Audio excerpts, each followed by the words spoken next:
Hi everyone, my name is Adarsh Mishra and आज हम लोग बात करने वाले हैं placement drive MCQs in Python के पार्ट 12 के बारे में। जैसा कि हम सभी जानते हैं कि हम लोग आज भी इसमें 30 के 30 एमसीक्यूज सॉल्व करने वाले हैं। देख लेते हैं 30 है कि नहीं हमारे पास।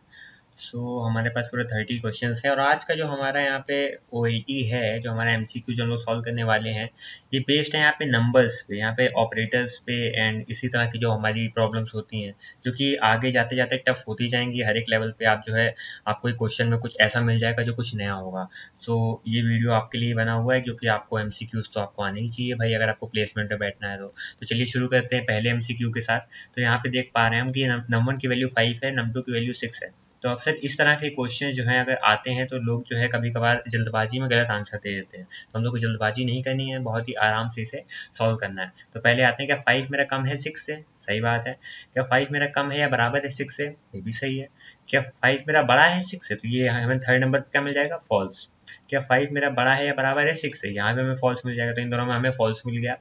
क्या 5 मेरा नहीं इक्वल है 6 के? बिल्कुल सही बात है। तो मतलब शुरुआती दो ट्रू, फिर आगे के दो क्या होंगे? अगले दो फॉल्स, फिर उसके बाद ट्रू। तो ट्रू, शुरुआती दो ट्रू, फिर अगले दो फॉल्स और उसके बाद ट्रू। तो ऑप्शन ए यहाँ पे बिल्कुल सही है। तो मैं इसको यहाँ पे इस तरह मार्क कर देता हूँ ताकि आपको अच्छे समझ में आ जाए। ठीक है, क्वेश्चन नंबर 2 पे आते हैं। यहाँ पे क्या लिखा है? नंबर 1 वैल्यू 5 पड़ी है, नंबर 2 वैल्यू 6 पड़ी है। तो हमें ये सॉल्व करना है। अब इसका हमें पूछ रहा है रिजल्ट बताओ। तो आप देखो कि आपके सामने आप एक इक्वेशन लिखी, बीच में एंड लगा हुआ है, इधर से दूसरी इक्वेशन लिखी है। जब भी आप ऐसे क्वेश्चन को सॉल्व कर रहे होते हैं तो हमेशा याद रखना, अगर पहला वाला ट्रू देगा तभी दूसरे वाले को चेक करना। एंड के केस में एंड क्या करता है? जब दोनों साइड हमें सोल्यूशन मेरा ट्रू मिलता है तभी तो मेरा आंसर ट्रू आता है। तो हमेशा अगर चेक करो पहले ये वाला पार्ट जो है ट्रू आ रहा है कि नहीं। अगर ट्रू आ रहा है तभी अगला वाला चेक करो। तो चलो चालू करते हैं। नंबर 1 की वैल्यू 5 है, नंबर 2 की वैल्यू 6 है। तो क्या 5 मेरा कम होता है 6 से? यहाँ से हमें मिल गया ट्रू। फिर हम लोग ट्रू मिल गया तभी हम लोग एंड में अगले वाले को देखेंगे। यहाँ पे आओ, क्या 5 नहीं इक्वल है 6 के? सही बात है। तो हमें यहाँ से मिल गया ट्रू। फिर इस पे आते हैं, क्या 6 मेरा बड़ा है या बराबर है 5 के? सही बात है। और अब यहाँ पे और लगा हुआ है, इसका मतलब या तो ये सही हो जाए या तो ये सही हो जाए। मतलब या तो ये हमें ट्रू दे दे या तो ये ट्रू दे दे, तो हमें आंसर क्या मिल जाएगा? ट्रू मिल जाएगा। और इस केस में देखो, हमें यहाँ पे ये वाला पहले ही हमें पता चल गया कि ट्रू मिल गया, तो हमें अगला चेक करने की जरूरत यहाँ पे नहीं है। तो हम लोग इस वाली कैलकुलेशन से बच गए। तो यहाँ भी हमें आंसर ट्रू मिल रहा है। तो इधर आते हैं, number 1 is equal to num 2। Number 1 बराबर है नम 2 के? ऐसा तो नहीं, फॉल्स आएगा। और जैसे ही फॉल्स आएगा, फॉल्स का हम लोग नोट कर देंगे तो हमारा क्या आ जाएगा? ट्रू आ जाएगा। तो हमारे तीनों क्या आ जाएंगे? True, true and true. तो ऑप्शन बी यहाँ पे बिल्कुल सही हो जाएगा। ठीक है, क्वेश्चन नंबर 3 पे आते हैं। हमसे क्या कह रहा है? Guess the output. थोड़ा सा बड़ा क्वेश्चन है, इसको थोड़ा सा उसमें स्क्रीन पे लाते हैं। तो हमसे क्या कह रहा है कि टिकट स्टेटस हमारा कन्फर्म्ड है, लगेज का वेट हमारा 32 है, मगर एक लिमिट जो है वजन, जो वेट लिमिट होती है हमारी, वो 30 है। हमारे पास वजन कितना है? 32 kg का है। तो क्या कह रहा है कि एक्स्ट्रा लगेज का चार्ज अभी 0 है।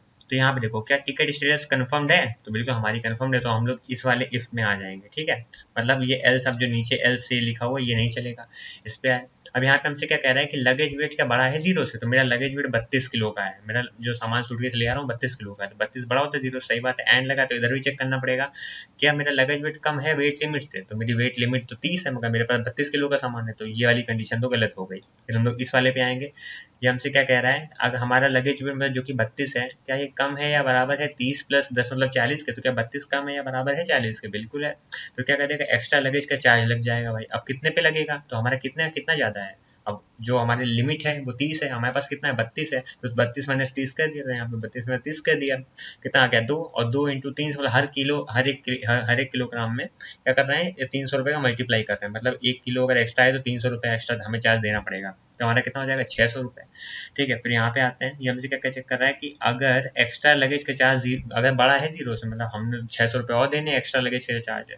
तो यहाँ पे एक्स्ट्रा लगेज चार्ज 600 रुपये प्रिंट हो जाएगा। और please make the payment to clear check in, हमारा ये आंसर आ जाएगा। तो क्या आ जाएगा? Extra luggage charge 600, please make the payment to clear check in. तो मतलब हमारा ऑप्शन नंबर ए बिल्कुल यहाँ पे सही है। ठीक है, क्वेश्चन नंबर 4 पे आते हैं। हमसे क्या कह रहा है कि नंबर ने वैल्यू 100 पड़ी है, ठीक है, नंबर 2 में 200 पड़ी है, नंबर 3 में 6 पड़ा है। अब इसको बहुत ही ध्यान से सॉल्व करते हैं। ठीक है, 5 क्या बड़ा है या बराबर है 6 के? देखो नंबर 3 में 6 पड़ा है ना, तो क्या 5 क्या बड़ा है या बराबर है 6 के? गलत हो गया, मतलब ये पूरा हम लोग आगे चेक ही नहीं करने वाले। यहाँ पे आगे एलिफ में, क्या 100 मेरा बड़ा है या बराबर है 100 के? बिल्कुल है। और क्या 200 मेरा बड़ा है 150 से? बिल्कुल है। तो हम लोग का प्रिंट क्या हो जाएगा? 2। और ये एल्स तो चलेगा नहीं क्योंकि हमारा एलिफ चल गया। तो हमारा आंसर क्या आ जाएगा? 2। तो ऑप्शन नंबर बी सही हो जाएगा। ठीक है, क्वेश्चन नंबर 5 पे आते हैं। हमसे क्या कह रहा है? Predict the output of the following code snippet. यहाँ पे एक नंबर नाम का मेरा क्या है, मैं लूप चला रहा हूँ। इन 10,15। तो एक 10,15 अगर मैं ऐसे लिख दूँ तो ये किस तरह से हमारा समझ जाता है, हमारा इंटरप्रेटर एज अ टपल को इसको समझेगा। तो फॉर नंबर इन 10,15, तो पहले नंबर की वैल्यू 10 होगी, फिर 15 होगी, फिर हम क्या करें, काउंटर नाम का एक और लूप लगाएंगे नीचे, काउंटर इन रेंज 1 से 3। इसका मतलब काउंटर की वैल्यू पहले क्या होगी, पहले होगी 1, फिर होगी 2। ठीक है, तो जब काउंटर की वैल्यू 1 होगी तो हम क्या कर रहे हैं कि नंबर इंटू काउंटर, नंबर की वैल्यू 10, अब इस 10 के लिए पहले काउंटर की वैल्यू 1 होगी, फिर 2 होगी, तो जब इन दोनों, जब हमारे काउंटर की वैल्यू 1 होगी तो 10 इंटू 1 कितना आ जाएगा 10, और फिर 10 इंटू 2 कितना आ जाएगा 20। तो हमारा पहले प्रिंट हो जाएगा 10 एंड फिर 20। अब 15 के लिए यहाँ पे 15 इंटू 1 15, 15 टू जा 30, तो 10 20 15 30 हमारा आंसर आ गया। ठीक है, नॉर्मल यहाँ पे लूपिंग सिंपल चल रही है, और यहाँ पे ये मत सोचना कि 10 से लेके 15 तक नंबर की वैल्यू 10 होगी, फिर 11 होगी, 12 होगी, ऐसा नहीं, यहाँ पे रेंज नहीं लिखा हुआ है। ठीक है, तो ये ऐसा टपल की तरह यहाँ पे एक एक वैल्यू उठाएगा।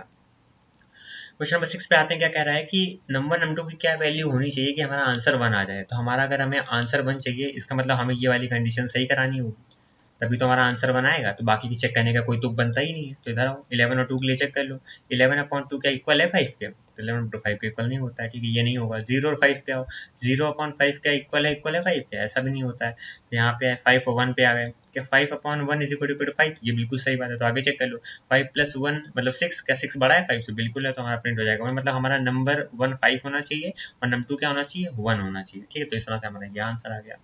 तो हमेशा इफ एल्स वाले क्वेश्चन में एक पर्टिकुलर स्पॉट देखा करो।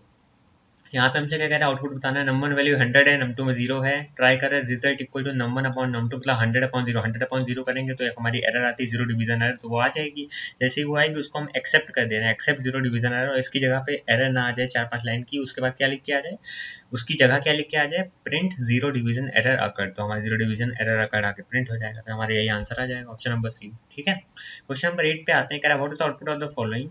तो यहाँ पे बड़ा सा यहाँ पे 4 नंबर दिए गए, उसके बाद इफ की बड़ी कंडीशंस हैं, फिर एल्स की कंडीशंस है। तो सबसे जो प्रोग्राम ऐसा दिखता है ना, जो बहुत ही बड़ा होता है, बहुत ही छोटा होता है रियल में, देखना ये क्या कह रहा है, a इंटू बी, इसका मतलब -10 इंटू -200, -100 प्लस तो हो जाएगा 2000। तो क्या 2000 मेरा बड़ा है d से, तो क्या 2000 मेरा 4000 से बड़ा है, नहीं है, इसका मतलब ये कंडीशन गलत, ये कंडीशन गलत, तो मतलब ये पूरा पूरा लूप नहीं चलेगा। अब एल्स पे आ गए, एल्स पे क्या कह रहा है, क्या b/a ग्रेटर है 0 से, तो b/a मतलब -200/-10, तो 0 0 कैंसिल, माइनस माइनस कैंसिल, बच गया 20। तो क्या 20 मेरा बड़ा है 0 से, सही बात है। अंदर आ गए, क्या कह रहा है, if a is less then b, क्या a कम है b से, क्या -10 कम है -200 से, तो यहाँ पे ये तो गलत बात है। तो यहाँ पे इस साइड आ गए, D mod C is not equal to 0, क्या डी मॉड सी नहीं इक्वल है 0 से, तो 4000 को जब हम 2000 से डिवाइड करेंगे तो क्या रिमाइंडर 0 नहीं आएगा, तो गलत बात है, तो ये नहीं चलेगा। फिर हमारा एल्स पे आएंगे और प्रिंट क्या कर देंगे 44, तो हमारा क्या आना चाहिए 44 प्रिंट हो जाना चाहिए, तो इस क्वेश्चन का हमारा आंसर आ जाएगा 44। समझ रहे हो, मतलब पहले इसको चेक करो, और कुछ लोग सोचते हैं कि यार इतना ज़्यादा इफल सिफल है, इसको बाद में करेंगे, तो ऐसा कोई सीन नहीं, हमेशा पहले सॉल्व करो, इसमें जल्दी आंसर मिलता है। इस पे आओ, या क्वेश्चन नंबर 9 पे क्या कह रहा है कि what should be the value of the variable number in num2 if the output expected is 4। अगर हमें आंसर 4 चाहिए तो नंबर num2 की वैल्यू क्या होनी चाहिए, आप ये बताओ, नंबर num2 की क्या वैल्यू होगी, हमसे पूछ रहा है।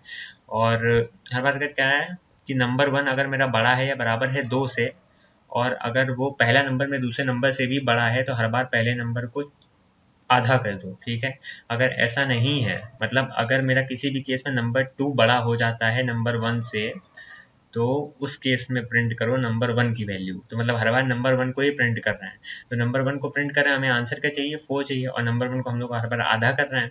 तो अगर हम 12 की बात करें तो 12 का अगर हम आधा करेंगे कितना आएगा 6, 6 का आधा करेंगे 3, तो इस केस में तो हमारा कभी 4 आएगा ही नहीं। ठीक है, 8 के केस में 8 को आधा करेंगे 4, मतलब यहाँ पे हो सकता है कुछ इसका आ सकता है 4। 16 के केस में 16 का आधा 8, 8 का आधा 4, तो इसमें भी आ सकता है। मतलब पहले वाला तो ऐसे ही गलत हो गया, बी सी और डी को चेक कर लेते हैं। 8 और 2 को उठाते हैं, यहाँ पे आए 8 बड़ा है 2 से, सही बात है, 8 क्या बड़ा है मेरा 2 से, ये भी सही बात है।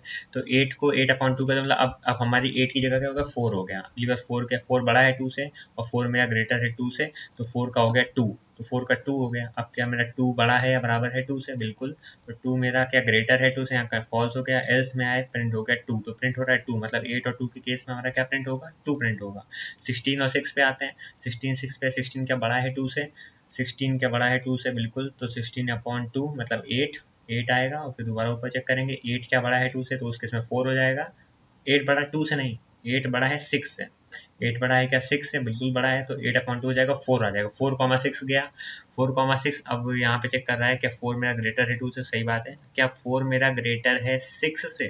तो यहाँ पे कंडीशन हो जाएगी फॉल्स, एल्स में आके प्रिंट कर देगा 4, मतलब जो नंबर की वैल्यू, मतलब यहाँ पे ऑप्शन सी बिल्कुल हमारा सही है। इसको अच्छे समझने के लिए आप एक कॉपी पेन पेपर इसका यूज करके आराम से सॉल्व करो इसको, तो मतलब नंबर की वैल्यू जब लिख के वहाँ पे काटोगे ऐसे कि इसकी जगह 4 होगा तो ज़्यादा समझ में आएगा, करके देख लेना, ठीक है।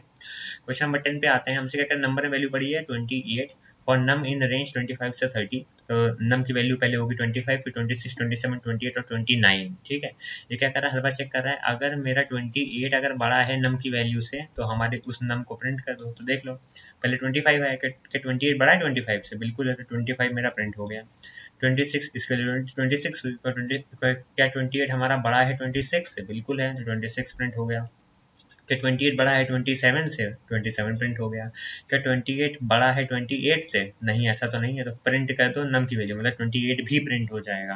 तो क्या आ जाएगा 25, 26, 27 और 28, तो हमारा ये ऑप्शन नंबर बी बिल्कुल सही हो जाएगा, ठीक है। कई लोग यहाँ पे क्या करेंगे कि 25, 26 और 27 ये 3 वैल्यू ही प्रिंट कराएंगे, यहाँ पे एल्स वाले पे सोचेंगे एल्स पे आ गए तो प्रिंट तो होगा ही नहीं, ये देखते ही नहीं यहाँ पे लिखा है प्रिंट नम, ठीक है।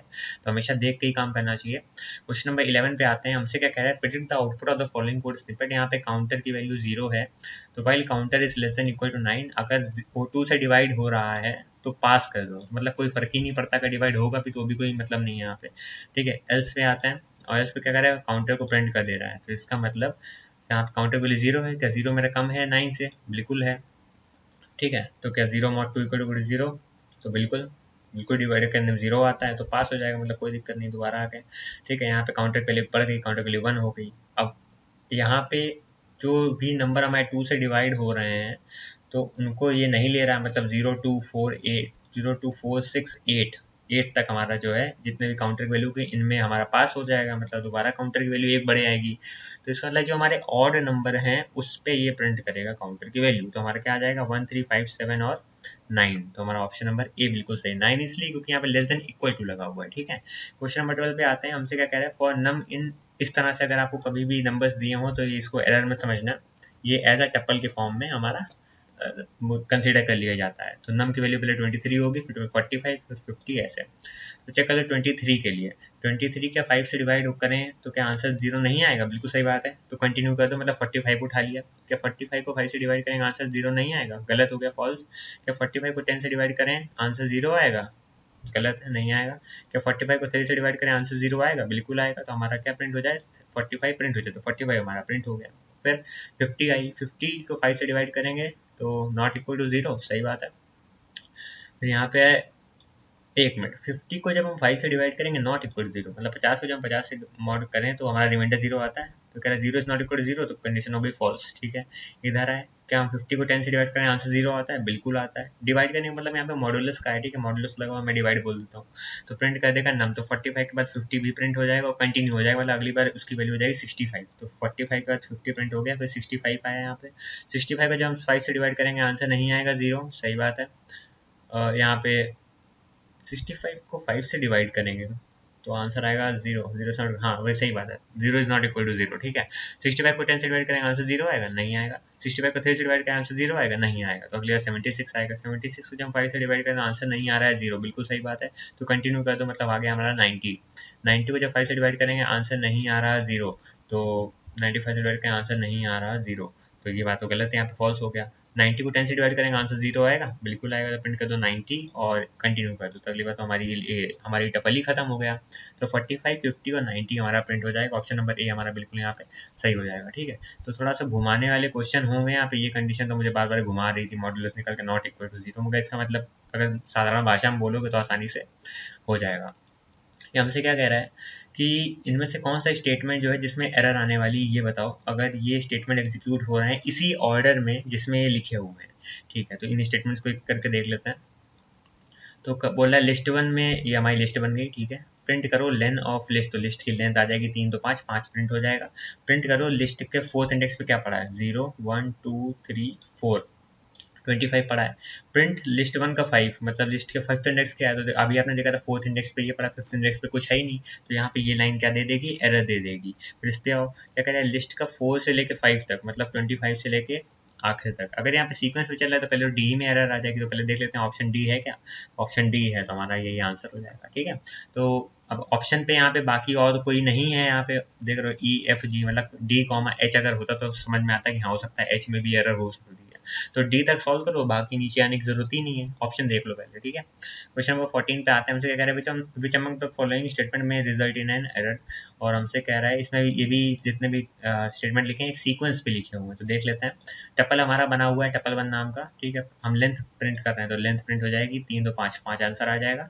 टपल के सेकंड इंडेक्स पे 0 और 100 डाल दो तो 0 1 2। टपल के सेकंड इंडेक्स 15 पड़ा है, मगर क्या हम उसमें 100 डाल सकते हैं? टपल में कभी भी हम वैल्यू अलग से असाइन नहीं करते हैं, तो यही हमारी डिफरेंस होता है भाई लिस्ट और टपल में।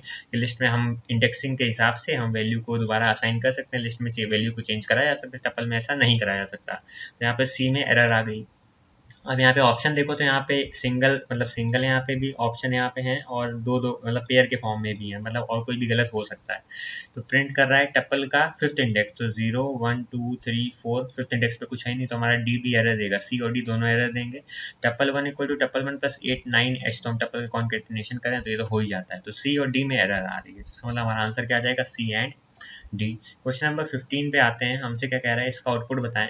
माई लिस्ट इक्वल टू 0 इंटू 5, तो मैं आपको इसके बारे में पहले बता चुका हूँ, मैं जल्दी से इसको एक और बार आपको बता देता हूँ कि मान लो कि कभी हमें एक लिस्ट बनानी है, मान लो एक्स नाम की, और हमें हमसे कोई कहते हैं इसमें 5 जीरो लगाओ, तो 0,0,0,0,0 तो हमने बोल दिया 5 जीरो लग गए। मगर वहीं हमसे कोई बंदा कह दे कि अच्छा हमें तो कम से कम 100 एलिमेंट ऐसे चाहिए हमारी लिस्ट के अंदर जिनकी वैल्यू 0 हो, तो उस केस में आपके 100 बार 0 0 लिखोगे, नहीं लिखोगे ना, तो क्या लिखोगे 0 इंटू 100। तो अब हमारी जो x होगी उसमें 100 जीरो अपने मन से आ जाएंगे। तो जल्दबाजी मतलब जो लोग करते हैं तो वो सोचते हैं कि ये तो यहाँ पे एरर आ जाएगी इसमें, तो उनका गलत हो जाता है, बट यहाँ पे नहीं, इतना ध्यान नहीं देना है। यहाँ पे मेन चीज़ पे क्या फोकस करना है कि एक तरीका होता है जिसमें हम मल्टीपल टाइम्स जो है कोई एक पर्टिकुलर वैल्यू अपनी लिस्ट में असाइन कर सकते हैं। तो हमारी लिस्ट में क्या आ जाएगा, 5 बार 0 आ जाएगा, ठीक है। हम लोग रेंज क्या चला रहे हैं 1 से लेके 5 तक, इसका मतलब 0th इंडेक्स को छोड़ दे रहे हैं, तो इंडेक्स की वैल्यू क्या हो जाएगी, पहले 1 होगी 2 होगी 3 होगी 4 होगी, 1 से लेके 4 तक होने वाली है। तो हर बार हम अपने लिस्ट के उस पर्टिकुलर इंडेक्स पे उससे एक कम इंडेक्स वाला जो एलिमेंट है उसमें 10 का मल्टीप्लाई करके रख देंगे, ठीक है। तो अगर मेरे पास मान लो ये लिस्ट है, मैं यहाँ पे बना भी देता हूँ 0,0,0,0 5 एलिमेंट है। हमसे क्या कह रहा है, पहले इंडेक्स पे क्या रखो, क्योंकि इंडेक्स की वैल्यू 1 से लेकर 4 तक चलेगी, मतलब 1 2 3 4 इन चारों एलिमेंट पे चेंजेस होने वाले हैं। तो हमसे क्या कह रहा है कि हमारी लिस्ट के पहले इंडेक्स पे क्या रख दो, इंडेक्स माइनस वन मतलब 0 इंटू 10, 0 इंटू 10 मतलब 0, तो पहले से 0 पड़ा हुआ है। अगली बार इसकी वैल्यू 2 हो गई यहाँ पे, ठीक है। यहाँ पे हमसे क्या कह रहा है, माई लिस्ट का इंडेक्स, ठीक है, तो उससे एक कम पे यहाँ पे हमारा 0 पड़ा हुआ है, एक मिनट, यहाँ पे हमारा 0 पड़ा हुआ है, इंडेक्स की वैल्यू 2 होगी, पहले होगी 1 दूसरी होगी 2, तो 0 1 और 2। तो माई लिस्ट के सेकंड इंडेक्स पे क्या रख दो, इंडेक्स माइनस 1 इंटू 10, तो इंडेक्स माइनस 1 तो इंडेक्स मतलब 2 2 माइनस 1 मतलब 1 1 इंटू 10 मतलब 10, तो यहाँ पे आ जाएगा 10, तो इसकी जगह आ जाएगा 10। फिर अगली बार इंडेक्स की वैल्यू हमारी हो जाएगी यहाँ पे 3 1 2 3, हाँ बिल्कुल सही बात है। तो मेरी लिस्ट के थर्ड इंडेक्स पे क्या रख दो, 3 माइनस 1 मतलब 2 2 इंटू 10, तो यहाँ आ जाएगा 20 और फिर यहाँ आ जाएगा 30। तो हमारी लिस्ट कैसी होगी 0 0 10 20 30, तो हमारे यहाँ आंसर आ जाएगा। तो 0 0 10 20 30 हमारा ऑप्शन सी बिल्कुल सही है यहाँ पे, ठीक है।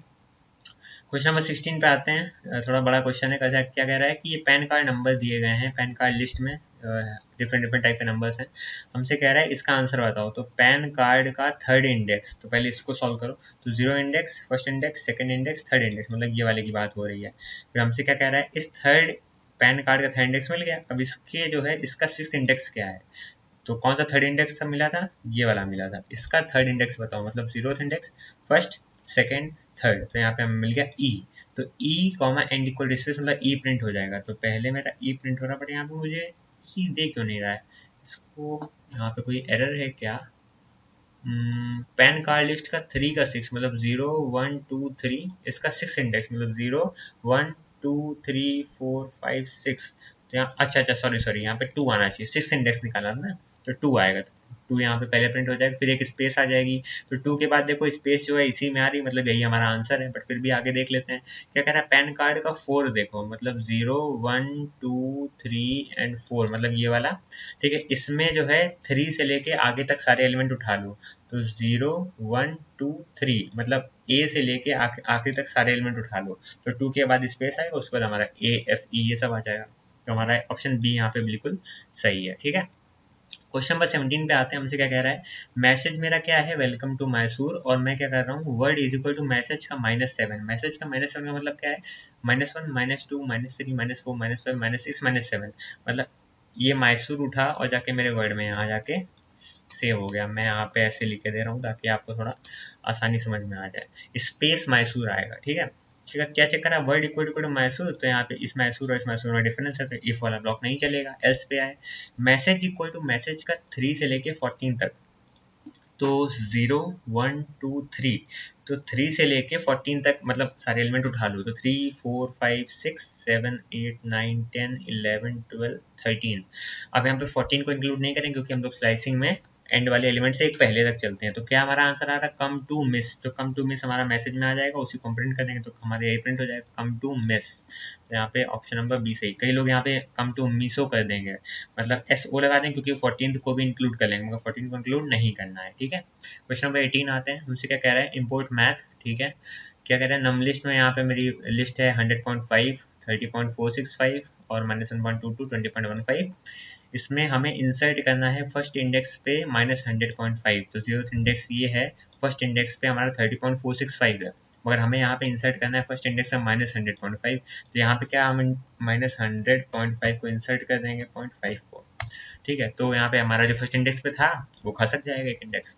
ये क्या करें, नम लिस्ट डॉट पॉप 0, तो यहाँ पे हमारे इस लिस्ट में पॉप करना है 0th इंडेक्स पे जो भी है, तो 0th इंडेक्स पे ये है, तो ये हमारा पॉप हो गया। तो हमसे क्या करें, नम लिस्ट को कर दो सॉर्ट, तो इसको हम लोग सॉर्ट कर देंगे, तो माइनस माइनस वाली वैल्यू लेफ्ट में आ जाएगी, प्लस वाली राइट में आ जाएंगी, ठीक है। क्या कह रहा है कि नम लिस्ट के 0 पे क्या आएगा, तो मतलब जो सबसे छोटा एलिमेंट होगा वही आएगा सॉर्टिंग के बाद, तो सबसे छोटा एलिमेंट इनमें से कौन सा है आप बताओ। तो यहाँ पे -100.5 है कि -1.22 है, तो -100.5 है। तो -100.5 का FABS निकालो, FABS मतलब एब्सोल्यूट वैल्यू, तो -100.5 का क्या आ जाएगा, 100.5 आ जाएगा। 100.5 का सीलिंग निकाल लो, तो 100.5 का सीलिंग क्या होता है, 101 होता है, वो 101 को प्रिंट कर दो, तो हमारा आंसर क्या आ जाएगा, 101 आ जाएगा, ठीक है। क्वेश्चन नंबर 19 पे आते हैं, हमसे कह रहे हैं इसका आउटपुट बताओ। सैम्पल डिक्ट है, ए में 1 पढ़ा है, बी में 2 पढ़ा है, और सैम्पल इसी डिक्शनरी को अपडेट कर रहे हैं बी में 5 करके, सी में 10 करके। तो ए में 1 पढ़ा है, बी में 2 पढ़ा है, मगर हम अपडेट करेंगे तो बी की वैल्यू 5 हो जाएगी, तो यहाँ पे हो जाएगा 5, और सी एक नए हमारी की वैल्यू पे जाके जुड़ जाएगी।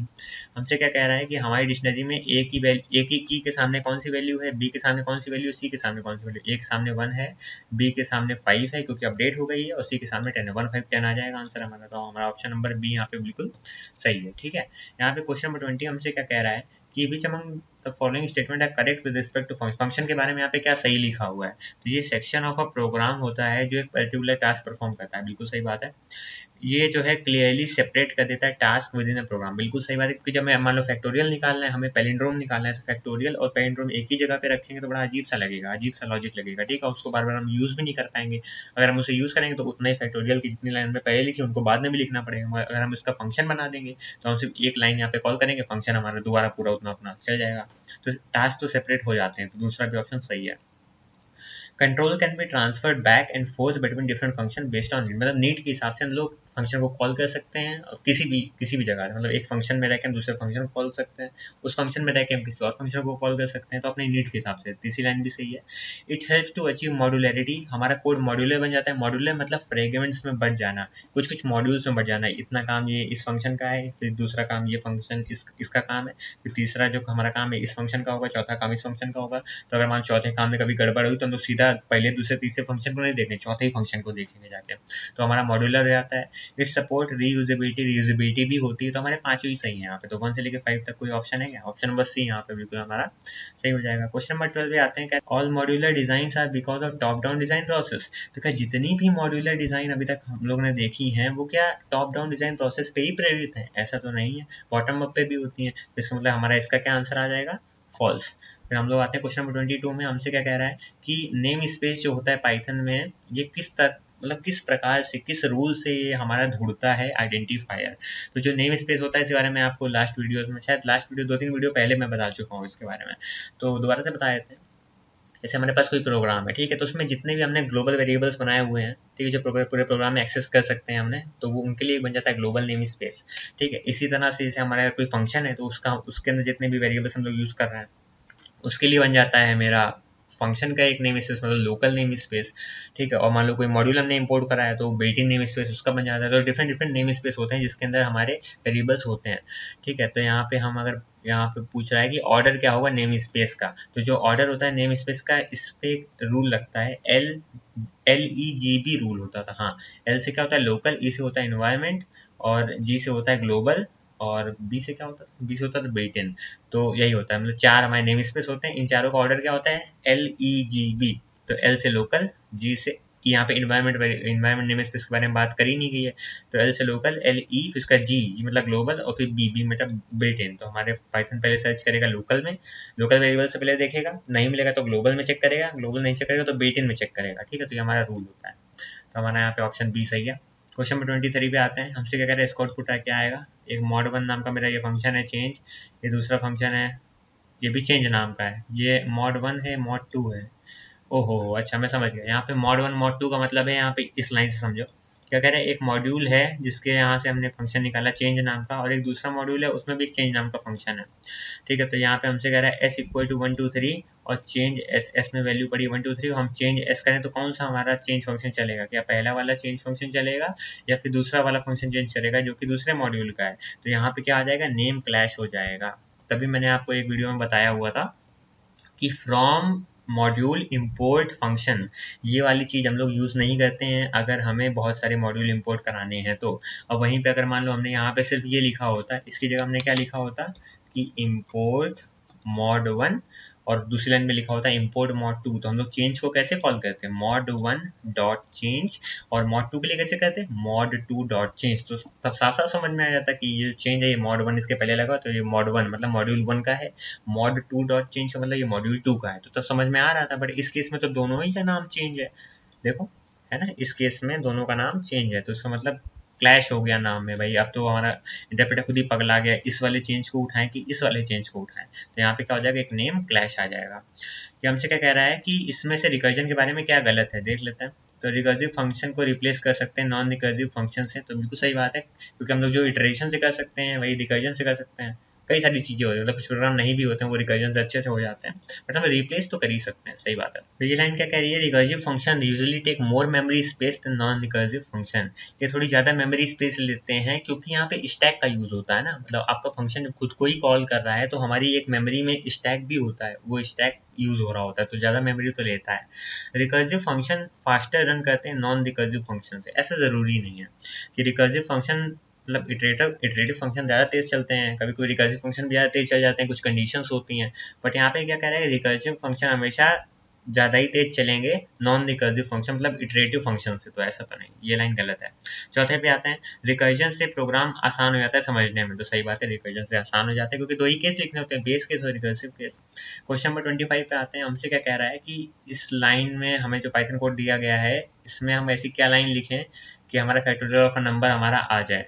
तो रिकर्सिव यहाँ पे फंक्शन है तो हमें फैक्टोरियल निकालना है, तो फैक्ट नाम का फंक्शन बनाया है, नम पास करा हुआ है, अगर फैक्टोरियल 0 है तो रिटर्न 1, ये हमारा बेस केस हो गया। अब हमें रिकर्सिव केस लिखना है, अगर ऐसा नहीं है तो हम लोग क्या करेंगे, नंबर को कह देंगे तुम रुक जाओ, और उसका छोटा इनपुट क्या हो सकता है, देखो जैसे कि हम लोग यहाँ पे बात करें 5 की, तो 5 के केस में अब 5 इंटू 4 इंटू 3 इंटू 2 इंटू 1 करेंगे तभी तो इसका फैक्टोरियल आएगा।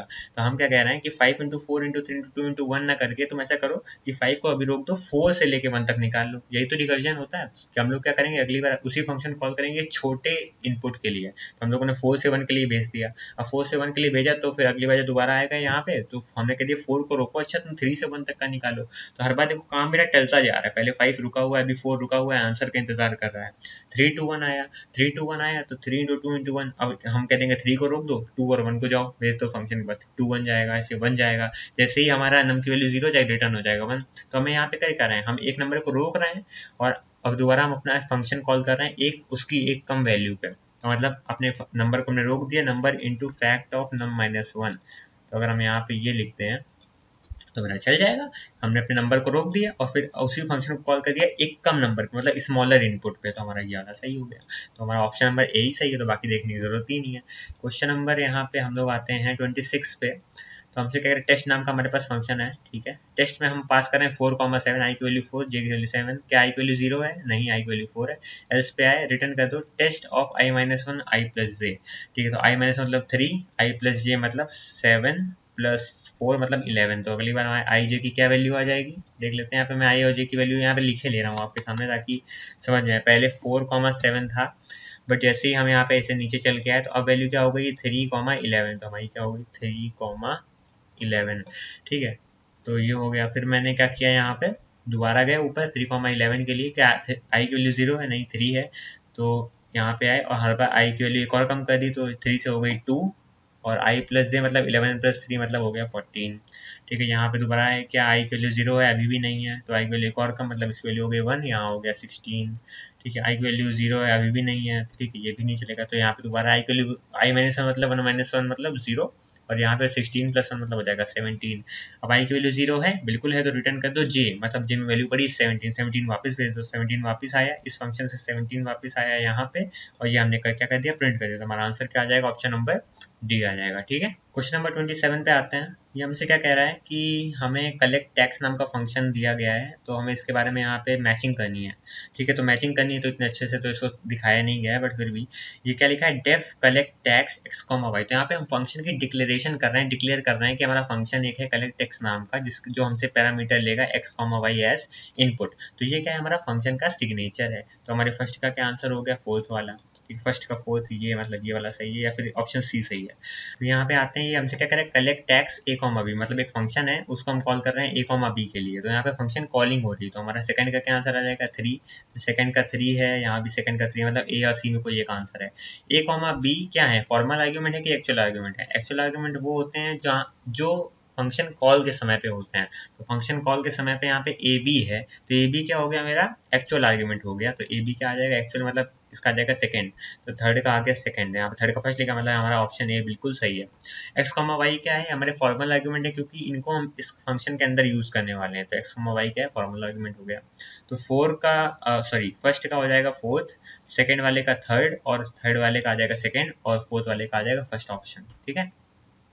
क्वेश्चन नंबर 28 पे आते हैं। हमसे क्या कह रहा है कि इसमें मोस्ट अप्रोप्रिएट फंक्शन कॉल को आप चेक करें ताकि हमारा आंसर 4 आए, ठीक है। तो आंसर 4 चाहिए, हमारे पास ये फंक्शन लिखा हुआ है, और फंक्शन कॉल स्टेटमेंट क्या है, रिजल्ट इक्वल टू रिजल्ट, ठीक है। तो हम लोगों ने हमें ये लाइन लिखनी है, जहाँ पे ये लिखा हुआ है इसकी जगह मुझे इन चारों में से कुछ एक ऐसा लिखना है जिससे मेरा काम हो जाए, ठीक है। तो हम लोग यहाँ पे देख रहे हैं कि हमें आंसर चाहिए 4। तो हम लोग इस फंक्शन में आखिर कर रहे हैं, इसमें एक मैसेज आता है, एक नंबर आता है, और हमें मैसेज को उस इंडेक्स से एक पहले तक जो है जितना भी उसमें उसके अंदर कैरेक्टर्स हैं उनको उठा के हम रख लेंगे और उसकी लेंथ बता देंगे।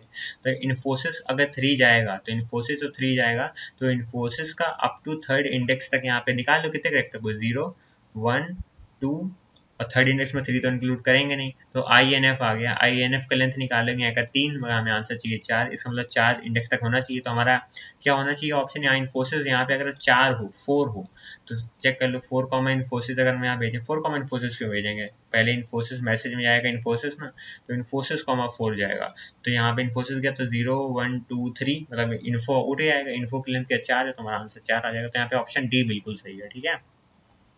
क्वेश्चन नंबर 29 पे आते हैं। हमसे क्या कह रहा है, प्रेडिक्ट करना है आउटपुट। क्या कह रहा है कि ये पॉसिबल है कि एक फंक्शन दूसरे फंक्शन को कॉल कर सकता है तीसरे फंक्शन से, ठीक है। तो ये बहुत ही बड़ा क्वेश्चन है और बहुत ही अच्छा क्वेश्चन भी है। फंक्शन 1 है, फंक्शन 2 है, फंक्शन 3 है, और हमने क्या करा, फंक्शन 3 को कॉल करा है। तो फंक्शन 3 को हमने कॉल करा तो प्रिंट हो गया इनसाइड फंक्शन 3, ठीक है। फिर क्या होगा, number num is equal to function 2, हमने इसी फंक्शन में थे, और ये फंक्शन जो है हमारा अभी कुछ ना कुछ रिटर्न नहीं करा था, मगर हमने इसी के अंदर एक और फंक्शन कॉल कर दिया, तो ये वाला फंक्शन रुक गया, ठीक है। तो अब क्या होगा, फंक्शन 2 हमारा आएगा। तो पहले हमारा प्रिंट हो गया इनसाइड फंक्शन 3, और फिर हमारा फंक्शन 2 कॉल हो गया, इधर आ गया, प्रिंट हो गया इनसाइड फंक्शन 2, इनसाइड फंक्शन 2 हमारा प्रिंट हो गया। फिर हमारा क्या है, num is equal to function 1, तो फंक्शन 1 को दोबारा कॉल करिए, फंक्शन 1 को कॉल करा, प्रिंट हो गया इनसाइड फंक्शन 1, तो इनसाइड फंक्शन 1 प्रिंट हो गया मेरा। ठीक है, अब ये फंक्शन 1 जो है हमें रिटर्न करना है 10, तो ये 10 आके स्टोर हो जाएगा हमारे नम में, क्योंकि हमने जहाँ पे फंक्शन को कॉल करा है तो नम में आ गया 10। अब फंक्शन 2 हमें क्या रिटर्न कर देगा 10, तो फंक्शन 2 जब हमें 10 रिटर्न करेगा तो यहाँ पे नम की वैल्यू हो जाएगी 10, num is equal to num into 5 मतलब 50, और रिटर्न कर देंगे 50, तो हमारा 50 आ जाएगा वैल में, और प्रिंट कर दे रहा है वैल, तो inside function 3, inside function 2, inside function 1 और 50 हमारा आंसर आ जाएगा। ऑप्शन नंबर ए बिल्कुल सही हो जाएगा यहाँ पे। क्वेश्चन नंबर 30 पे आते हैं, हमसे क्या कह रहे हैं, वेरीफाई नाम का हमारे पास एक फंक्शन है, एक डिस्प्ले नाम का फंक्शन है, और हम डिस्प्ले को कॉल कर रहे हैं 1000 और 3500 के लिए, तो आर्ग्यूमेंट 1 की वैल्यू हो गई 1000, आर्ग्यूमेंट 2 की हो गई 3500। हम चेक कर रहे हैं वेरीफाई फंक्शन में 1000 और 3500, तो यहाँ पे गए, तो ये फंक्शन क्या कर रहा है, अगर मैं पहला नंबर दूसरे से बड़ा है तो पहला वाला रिटर्न कर देगा, अगर दो नंबर बराबर हैं तो भी पहला नंबर रिटर्न कर देगा, अगर दूसरा नंबर बड़ा है तो दूसरा नंबर रिटर्न कर देगा। तो 1000 और 3500 जाएंगे तो हमारा क्या आंसर मिलेगा, 3500 ही मिलेगा। तो क्या 3500 क्या बराबर है आर्ग्यूमेंट 1 के, मतलब क्या 3500 1000 के इक्वल है, नहीं है, तो इधर आए, दोबारा हमने इन्हीं दोनों वैल्यू के बीच दोबारा 3500 हमें देगा, क्या 3500 बराबर है 1 के, ऐसा भी नहीं है, तो क्या प्रिंट कर देगा बी, तो हमारा आंसर क्या आ जाएगा बी। तो इस तरह से क्या होता है, हमारे 30 के 30 क्वेश्चन हो गए, इसमें हम लोग देखते गए, थोड़ा थोड़ा लेवल बढ़ता गया हमारे क्वेश्चंस का, बट फिर भी हम लोगों ने आसानी से इसे सॉल्व कर लिया। तो इसी तरह से हमारे placement drive MCQs in Python के पार्ट 12 जो है वो खत्म होता है।